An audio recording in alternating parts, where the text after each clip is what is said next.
ओम अज्ञानतिमिरान्धस्य ज्ञानाञ्जनशलाकया चक्षुरुन्मिलितं येन तस्मै श्रीगुरवे नमः। तमस्तु मा विद्विषावहै।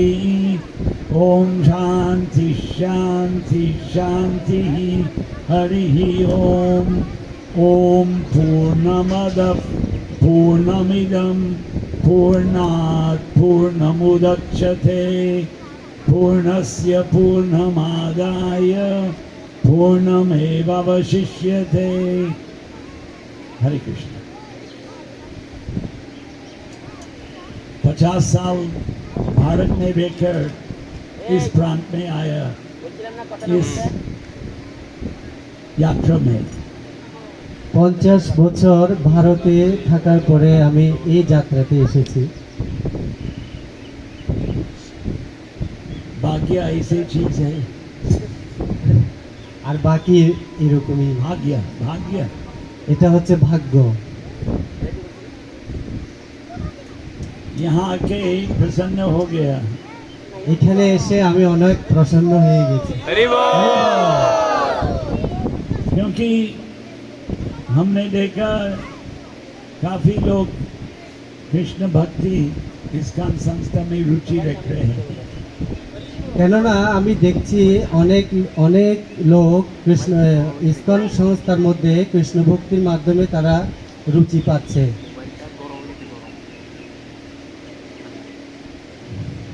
प्रभुपाद महाराज भगवद गीता का उपदेश संपूर्ण भूमंडल में फैला दिया। শিল প্রভুপাদ গীতার যে জ্ঞান পুরো বিশ্বে এই জ্ঞান প্রচারিত করেছেন।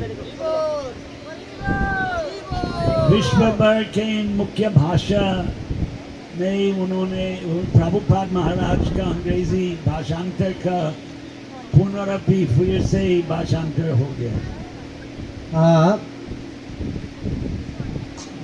भूमंडल के प्रभुपाद महाराज का अंग्रेजी गीता का अनुवाद और तात्पर्य विश्व के प्रधान भाषाओं में अनुवाद किया और प्रकाशन किया।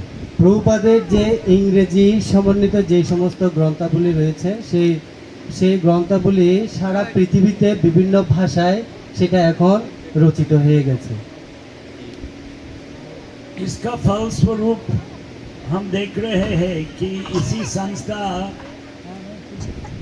सभी जगह में अपना ये राधा कृष्ण मंदिर, जगन्नाथ बलदेव सुभद्रा का मंदिर और गौनीताई के मंदिर खुलते जा रहे हैं। তো এটার ফলস্বরূপে আমরা দেখছি বিভিন্ন জায়গায় জগন্নাথ বলদেব সুভদ্রা মহারানী গৌরনীতায় রাধাকৃষ্ণর বিভিন্ন মন্দির খোলা হচ্ছে এখন। बांग्लादेश में भी 132 जैसे केंद्र नाम हद के साथ 132 केंद्र। বাংলাদেশে 132টা নামহট্টের কেন্দ্র রয়েছে और मुख्य केंद्र 7 मुख्य केंद्र মুখ্য কেন্দ্র সহ 132টা কেন্দ্র রয়েছে। भारत में 400 जैसे शाखा हो गया। ভারতে 400-এর মতো শাখা হয়ে গেছে। युवा वर्ग ये संस्था में भाग ले रहे हैं यहाँ और भारत। হ্যাঁ, আর যুব সমাজও এই সংস্থার সাথে যোগদান করছে, তারা এটার ভাগ নিচ্ছে। आज मंगल आरती में मैंने लगभग सब युवा ही देख लिया। আজ মঙ্গল আরতির সময় আমি অনেক যুব সমাজকে মানে যুবকদেরকে আমি দেখেছি। आज मंगल आरती मैंने 3 बुद्धा लोगों का गिनती किया। আজ মঙ্গল আরতিতে আমি 3জন বৃদ্ধ ব্যক্তিকে গণনা করেছি। चारुचंद्र प्रभु महाराज और मैं। চারুচন্দ্র প্রভু মহারাজ আর আমি, बाकी सब युवा है। আর বাকি সব যুবক ছিল। प्रभुपाद जब उन्हीं की उम्र अभी मेरा उम्र जैसे है तो उन्होंने भारत छोड़ के विदेश गया 58 साल पहले। 58 বছর আগে ছিল প্রভুপাদ আমার মতে এই বয়সেই ভারত ছেড়ে দিয়ে উনি বিদেশ যাত্রা করেছিলেন। और उन्हीं के प्रयत्न से इस्कॉन बहुत भव्य हो गया सभी जगह। আর ওনার এই প্রচেষ্টায় ইসকন এত বিশাল রূপ দান করেছে। और उनके शिष्य मंडल का योगदान है इसमें। আর ওনার শিষ্য মণ্ডলীদেরও অনেক যোগদান আছে এখানে।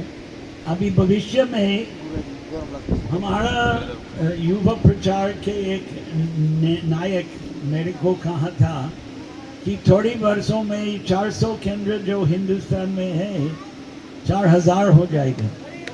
তো যুব প্রচারকের একজন লিডার উনি আমাকে বলেছেন যে আজকে ভারতবর্ষে যে 400 মন্দির রয়েছে সেটা আর কিছু বছর পরে সেটা 4000 হয়ে যাবে। प्रचार प्रवृत्ति के कोई सीमा नहीं है। এই প্রচারধারার কোনো সীমা নাই, অন্ত নাই। प्रभुपाद जी महाराज आपके बंगाली भाषा के एक व्यक्ति थे প্রভুপাদজিও আমাদের এই বাঙালি ছিল। और वो कहते थे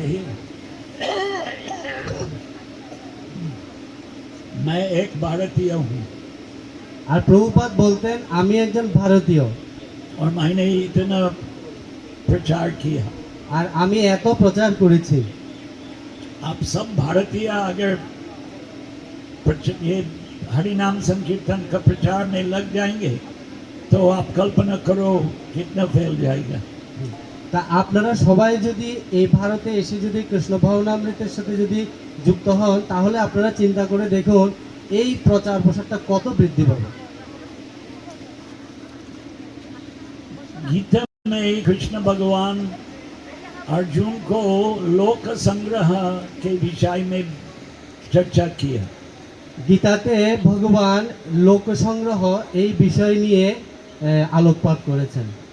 लोक संग्रह का अर्थ है मानव समाज का हित प्रवृत्ति। লোক সংগ্রহ অর্থ হচ্ছে মানব সমাজের উপকার বা হিত সাধন করা। सबको खाना है वो निश्चित है, भोजन करना है सब, সবার খাওয়ার জুটবে এটা অনিশ্চিত। लेकिन जीवन केवल भोजन के लिए नहीं है। কিন্তু জীবনটা শুধুমাত্র খাওয়ার বা ভোজনের জন্য নয়। पशु जीवन केवल ये 4 प्रवृत्ति में होते हैं, आहार, भोजन, निद्रा, सोना, भया, आत्मरक्षण और स्त्री पुरुष संबंध। শুধুমাত্র পশুদের জীবনই হচ্ছে এই 4টা জিনিসের জন্য। আহার মানে আহার করা, নিদ্রা মানে ঘুমানো, ভয় মানে হচ্ছে আত্মরক্ষা করা, মৈথুন মানে হচ্ছে বংশবৃদ্ধি করা। आहार निद्रा भय मैथुनम च एतत् समानम पशुभिर नरानाम।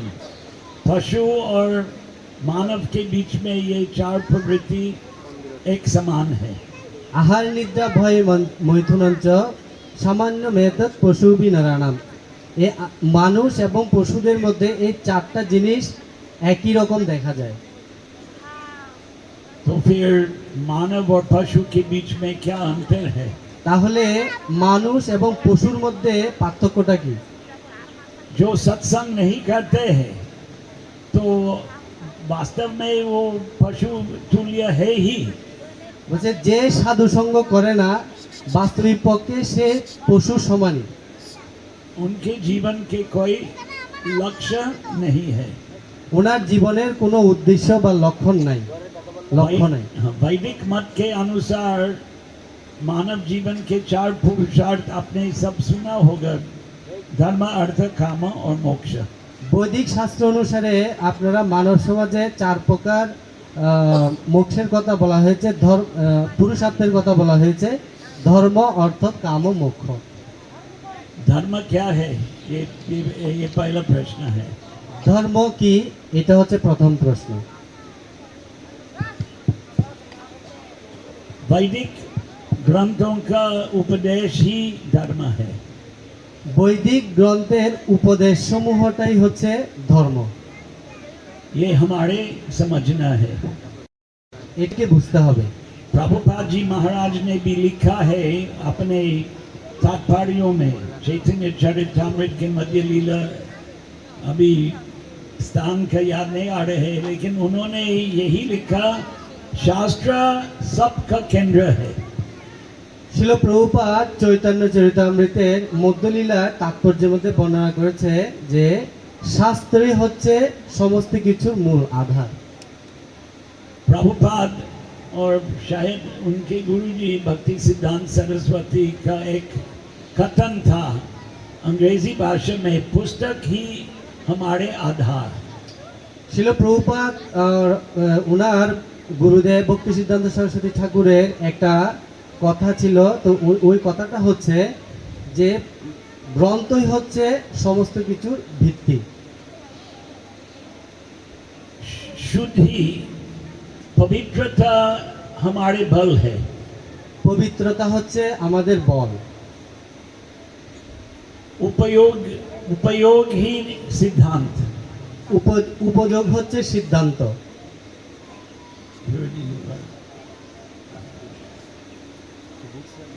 Books are the basis, purity is the force, utility is the principle.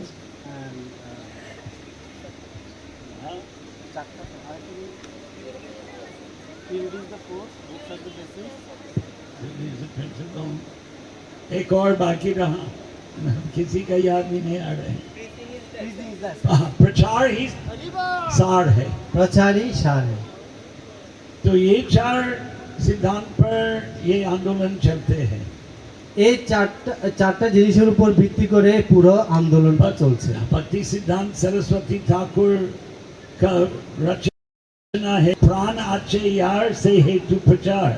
ভক্তি সিদ্ধান্ত সরস্বতী ঠাকুরের একটা লিখনী আছে, উনি লিখেছেন যে প্রাণ আছে যার সেই তো প্রচার। तो प्रचार का अर्थ क्या है? आध्यात्मिक शिक्षण।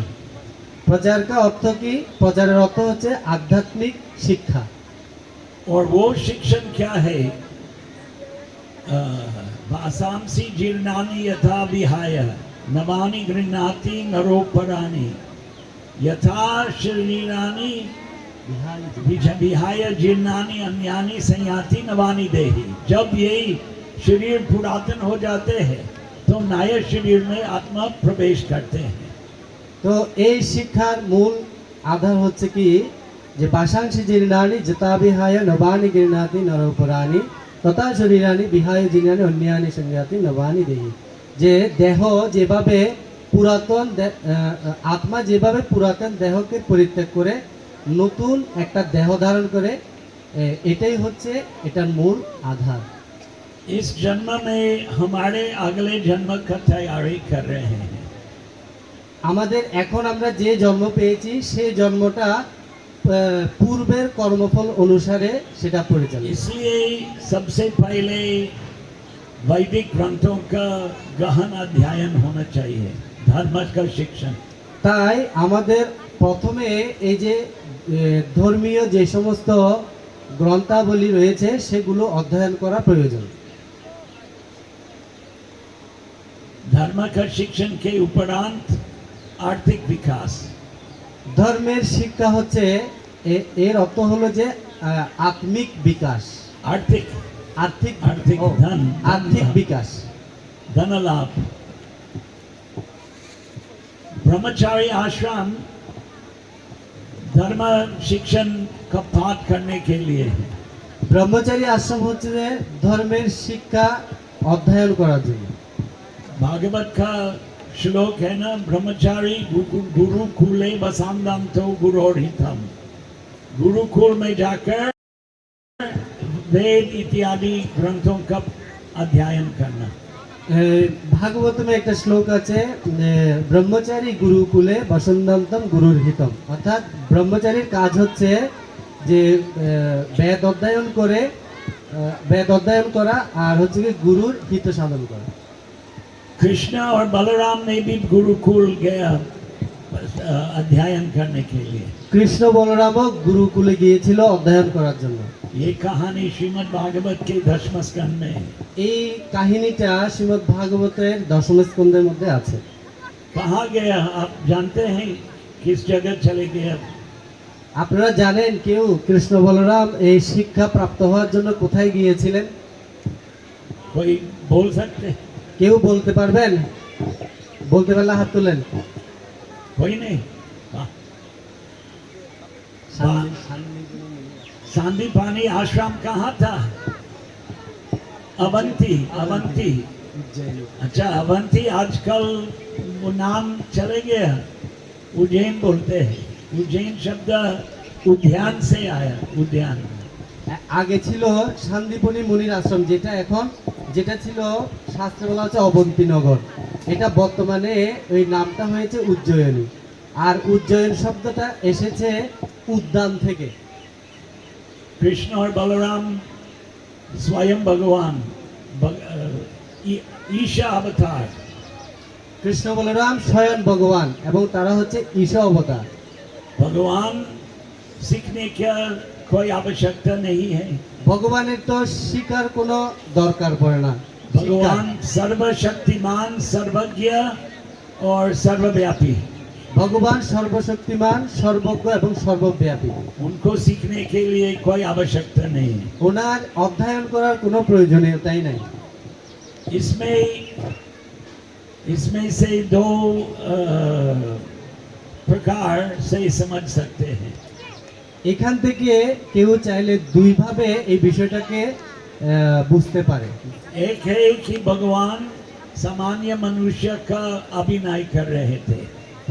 প্রথমত হচ্ছে কি ভগবান একজন সামান্য মনুষ্যের মতো আচরণ করছেন। श्रीमद् भागवत में यही शब्द का प्रयोग है, लीला कपट मानुषः। আর শ্রীমদ্ ভাগবতমে এরকম একটা শব্দ আছে, লীলা কপট মনুষ্য। ईश्वर सामान्य मानव नहीं है।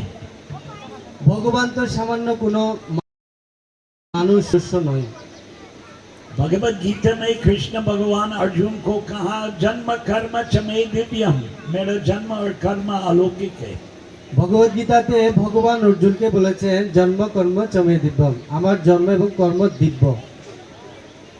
बच्चा लोगों का जन्म हर रोज होते हैं, বাচ্চাদের জন্ম প্রতিদিন হচ্ছে, उसमें कोई आश्चर्य नहीं है।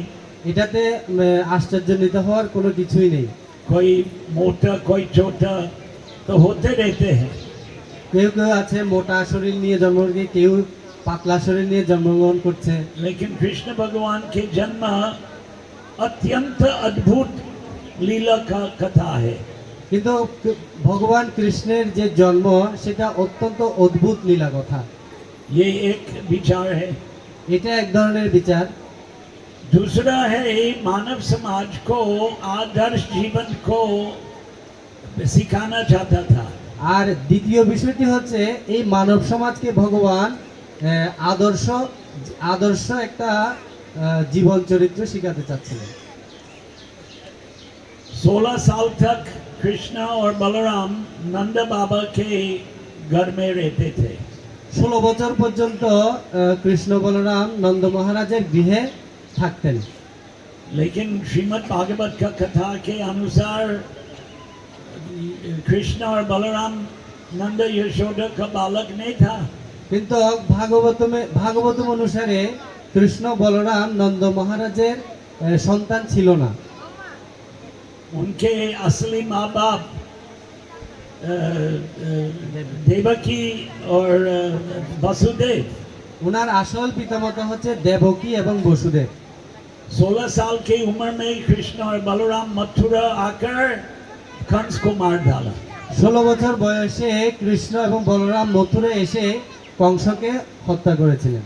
उसके बाद ये रहस्य खुल गया कि आप दोनों वास्तव में वसुदेव के पुत्र हैं। এটার পরে আসল রহস্যটা উদ্ঘাটন হলো। তখন হলো কি যে কৃষ্ণ বলরামের আসল পিতামাতা হচ্ছেন দেবকী এবং বসুদেব। वो भी एक लीला है, ওটা এক ধরনের লীলা। क्योंकि गीता में भी यही वाक्य है, अहम बीज प्रदा पिता। কিন্তু গীতাতে এরকম একটা শ্লোক আছে যে অহম বীজপ্রদ পিতা। और दूसरा, पिता हम अस्य जगत, मैं इस पूरे जगत के पिता हूँ। আর আরেকটা শ্লোকে আছে যে আমি এই পুরো জগতেরই পিতা। अर्जुन कृष्ण को कहा परम ब्रह्म परम धाम पवित्रम परमम भवान पुरुषम शाश्वतम दिव्यम आदिदेव अजह विभुः। आपके कोई जन्म नहीं, आप आदिदेव है, आप व्यापक परमेश्वर है, आप सबका पिता है। तो फिर वसुदेव और देवकी उनके माता पिता कैसे हो सकते हैं? গীতাতে একটা শ্লোক আছে যে পরম ব্রহ্ম পরম ধাম পবিত্রম পরমম্ভবম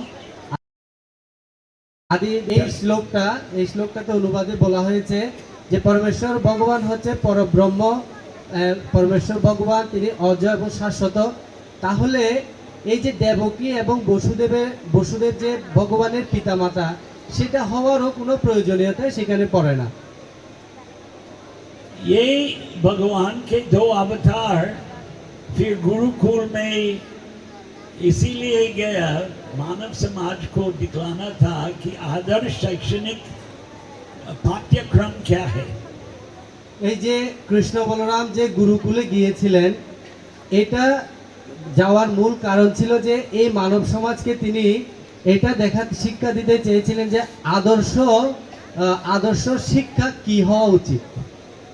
कृष्ण और बलराम कंप्यूटर साइंस का पाठ नहीं किया। কৃষ্ণ বলরাম কম্পিউটার সায়েন্স পড়েনি। कृष्ण बलराम मैकेनिकल इंजीनियर नहीं बना। কৃষ্ণ বলরাম মেকানিক্যাল ইঞ্জিনিয়ারও হয়নি। सिविल इंजीनियरिंग का पाठ नहीं किया। সিভিল ইঞ্জিনিয়ারিং অধ্যয়ন করেনি। इलेक्ट्रिकल इंजीनियरिंग का पाठ नहीं किया। ইলেকট্রিক্যাল ইঞ্জিনিয়ারিংও তিনি অধ্যয়ন করেনি। ग्राफिक डिजाइन का पाठ नहीं किया। গ্রাফিক ডিজাইনও তারা করেনি। और क्या क्या है आजकल, वकील कानून का अध्ययन नहीं किया। ও যে ওকালতি যে উকিল এগুলারও ওনারা এগুলো পাঠ করেনি। भागवत के दशम स्कंद 45वें अध्याय श्लोक संख्या 33, 34, 35 और 36 में लिखा है कि वेद, वेदांग, उपनिषद, अनवीक्षिकीम, षडांग, वेदांग बताया, और उपनिषद और 64 कला, ये विषय का पाठ किया। শ্রীমদ্ ভাগবতমের দশম স্কন্ধের 45 অধ্যায়ের 33, 34, 35, 36 নম্বর শ্লোকে বলা হয়েছে যে কৃষ্ণ বলরাম ওনারা বেদাঙ্গ, উপনিষদ এবং এই সহকারে 64টি কলার উপরে তারা অধ্যয়ন করেছিলেন। शास्त्र का अध्ययन ब्राह्मण क्षत्रिय वैश्य के लिए परंपरा के अनुसार होता था। শাস্ত্রের যে শিক্ষা ব্রাহ্মণ ক্ষত্রিয় বৈশ্য এভাবে পরম্পরাক্রমের জন্যই শাস্ত্রের এই সমস্ত শিক্ষা ছিল। शूद्र वर्ग और स्त्री वर्ग अपना जो परंपरागत प्रवृत्ति घर घर में सीखते थे। শূদ্র এবং স্ত্রী লোকরা পরম্পরার মাধ্যমে ঘরেই তারা এই শিক্ষাগুলো পেত। अभी यही पद्धति छोड़ रहे हैं। এখন এই সমস্ত পদ্ধতিগুলো ধীরে ধীরে চলে যাচ্ছে। इसलिए भक्ति सिद्धांत सरस्वती ठाकुर ने यज्ञोपवीत संस्कार लोगों को देना चालू किया, जिनके कुल परंपरा ब्राह्मण क्षत्रिय वैश्य नहीं था। এই জন্য ভক্তি সিদ্ধান্ত সরস্বতী ঠাকুর এই যে উপনয়ন সংস্কার, যজ্ঞ উপবীত দেওয়া, এই উপনয়ন সংস্কারে চালু করেছে, যেহেতু এটা পরম্পরাক্রমে এই ব্যবস্থার কোনো ব্যবস্থা ছিল না, তাই তিনি এটা চালু করেছেন। उनको वैदिक संस्कृति पुनर्जागरण के लिए यही काम किया। উনি বৈদিক সংস্কৃতির পুনঃপ্রতিষ্ঠার জন্য এই কাজটি করেছেন। तो उसके लिए गुरुकुल पाठशाला जरूरी है। এটার জন্য গুরুকুল পাঠশালা বা গুরুকুলে অধ্যয়ন করা অত্যন্ত জরুরি। इस्कॉन मायापुर गुरुकुल चलते हैं। ইসকন মায়াপুরে একটা অনেক ভালো গুরুকুল রয়েছে, जहाँ वैदिक ग्रंथों का गहन अध्ययन होते हैं। যেখানে বৈদিক শাস্ত্রের নির্দেশাবলীকে গ্রহণ এবং অধ্যয়ন এই দুইটাই চলে। गहन गहन मतलब अंदर अंदर जाते हैं। হ্যাঁ, গ্রহণ বৈদিক শাস্ত্রের অনেক গভীরে তারা পৌঁছাতে পারে। धर्म शास्त्र, दर्शन शास्त्र, ये सब चीज का पाठ होते हैं। ওইখানে ধর্মশাস্ত্র, দর্শন শাস্ত্র এই সমস্ত শাস্ত্রের পাঠ হয়। ऑडियंस तो हरि नाम संकीर्तन कोई भी कर सकते हैं और कृष्ण का स्मरण करने से मुक्ति प्राप्त कर सकते हैं। হরিনাম সংকীর্তন যে কেউ করতে পারে এবং মুক্তিও যে কারো পক্ষে সম্ভব হতে পারে। साथ साथ में कीर्तन के साथ कृष्ण का शिक्षक का उपदेश महाप्रभु हरिदास और नित्यानंद प्रभु को उपदेश दिया कि आप जाओ और बोलो कृष्ण, भज कृष्ण, करो कृष्ण, शिक्षा सबको बताना। সাথে সাথে মহাপ্রভু নিত্যানন্দ প্রভু এবং হরিদাস ঠাকুরকেও এই যে কৃষ্ণ শিক্ষা এটা দান করেছেন এবং বলেছেন বলো কৃষ্ণ, ভজ কৃষ্ণ, করো কৃষ্ণ শিক্ষা, এটা সবার কাছে গিয়ে গিয়ে এই শিক্ষা প্রদান করার জন্য তিনি বলেছেন। तो हम कीर्तन कर रहे हैं, वो एक तीनों में से एक है, तीन उपदेश महाप्रभु का उसमें से एक। এই যে মহাপ্রভু যে তিনটি উপদেশ দিয়েছেন সে তিনটি উপদেশের মধ্যে একটা হচ্ছে যে আমরা যে কীর্তন করলাম সেটা একটা। और हम मंदिर में जाकर मंगल आरती का दर्शन करते हैं, संध्या आरती का दर्शन करते हैं। इस प्रकार कृष्ण का उपासना घर घर में भी गौर निताई की मूर्ति रखते हैं और उनका पूजा करते हैं। এভাবে আমাদের যেমন ইসকনের সকালে মঙ্গল আরতি, সন্ধ্যায় গৌর আরতি এগুলো আমরা দেখছি এবং প্রতিটা গৃহের মধ্যে গৌর নিতাই এই সমস্ত বিগ্রহগুলো রয়েছে, তাদের পূজা করা হচ্ছে, এটাও আমরা দেখতে পাচ্ছি। बोलो कृष्ण, कृष्ण कीर्तन, भज कृष्ण, कृष्ण का उपासना और करो कृष्ण शिक्षा का अर्थ है गीता का गहन अध्ययन करो। বলো কৃষ্ণ মানে হচ্ছে কি কৃষ্ণ কীর্তন, আর ভজ কৃষ্ণ মানে হচ্ছে কৃষ্ণকে আরাধনা করা বা আরতি এই সমস্ত বিষয়, আর করো কৃষ্ণ শিক্ষা মানে হচ্ছে যে ভগবানের এই সমস্ত শিক্ষা বা উপদেশগুলোকে গ্রহণ করা বা এগুলো জানানো সবাইকে।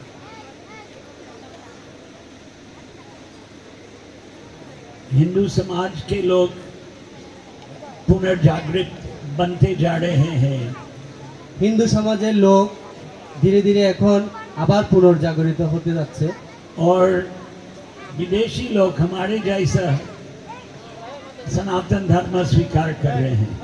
আর বিদেশি লোক যেমন আমার মতো যারা রয়েছেন তারা এখন সনাতন ধর্মকে গ্রহণ করছেন। गौरा हो, काला हो, चाइनीज हो, वहां पहुंच के इस्कॉन का प्रचार।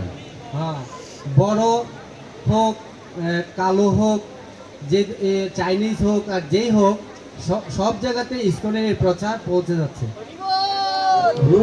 रूस और चीन में जगह जगह गांव गांव में इस्कॉन के भक्त लोग प्रचार कर रहे हैं। রাশিয়া এবং চীনেও অনেক গ্রামকে গ্রাম এই কৃষ্ণ ভক্তির প্রচার চলছে। दुख की बात है कि ये यूक्रेन देश जहाँ युद्ध चलते हैं वहाँ 20,000 लोग दीक्षा लिए इस्कॉन में। কিন্তু দুঃখের বিষয়টা হচ্ছে এখন যে ইউক্রেনে যে যুদ্ধ চলছে ওইখানে 20,000-এরও বেশি ভক্ত ইসকনে দীক্ষিত ভক্ত রয়েছে।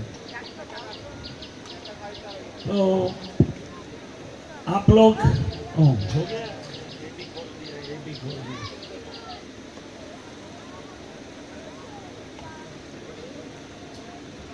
तो हमारा नम्र विनती है कि आप लोग ये पुस्तक अभी टेबल लगाया, महाराज जी का पुस्तक है गीता भागवत, गंभीरता के साथ ये सब ग्रंथों का अध्ययन कीजिए और अपना जीवन सफल बनाइए। আমার একটা অনুরোধ হচ্ছে যে এখানে গীতা ভাগবত চৈতন্য চরিতামৃতের টেবিল রয়েছে, আপনারা সেখান থেকে সেটা গ্রহণ করুন, গ্রহণ করে অধ্যয়ন করুন এবং আপনারা আপনাদের জীবনকে সফল করুন।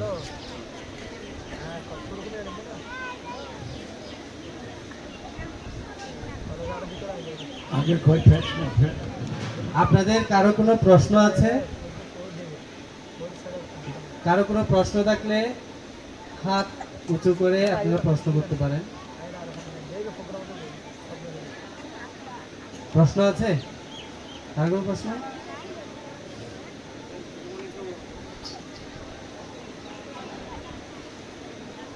सब समझ गया।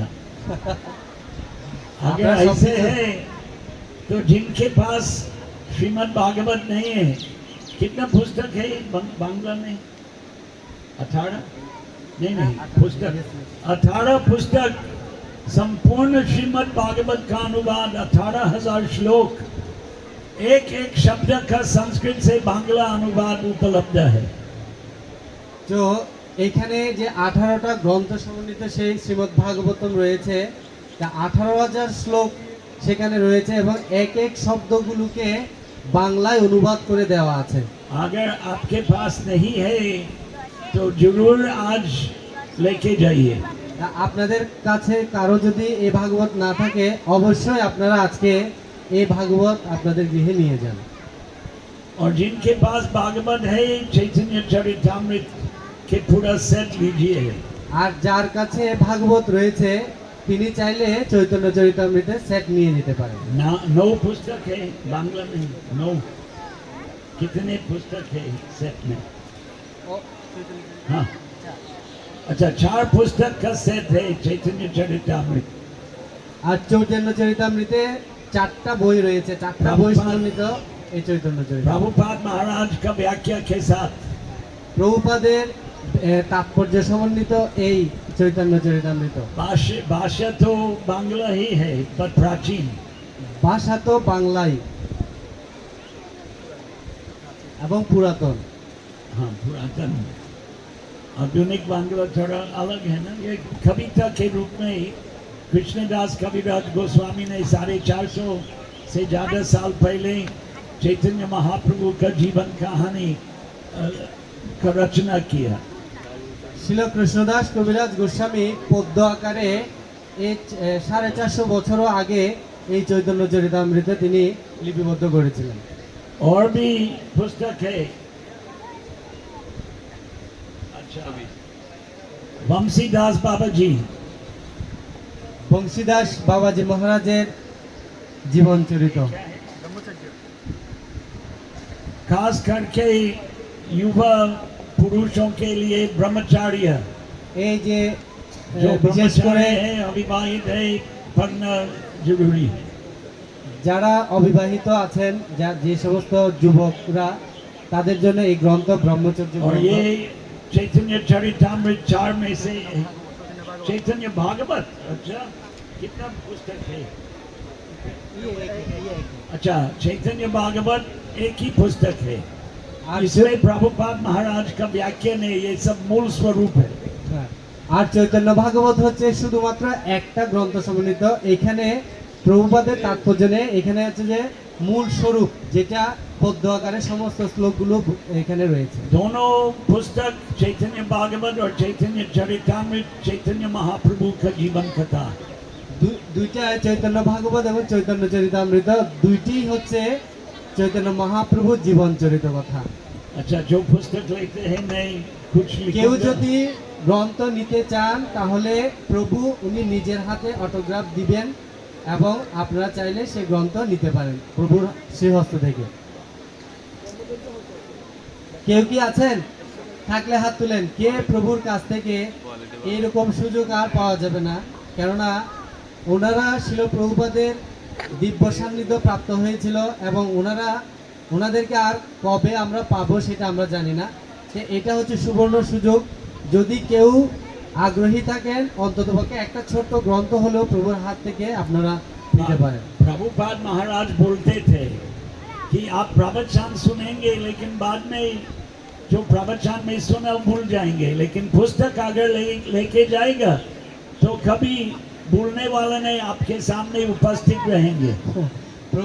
প্রভুপাদ বলতেন যে আমরা যখন প্রবচন শুনি তখন সেটা বেশিক্ষণ স্থায়ী থাকে না, কিছুক্ষণ পরে আমরা সেটা ভুলে যাই।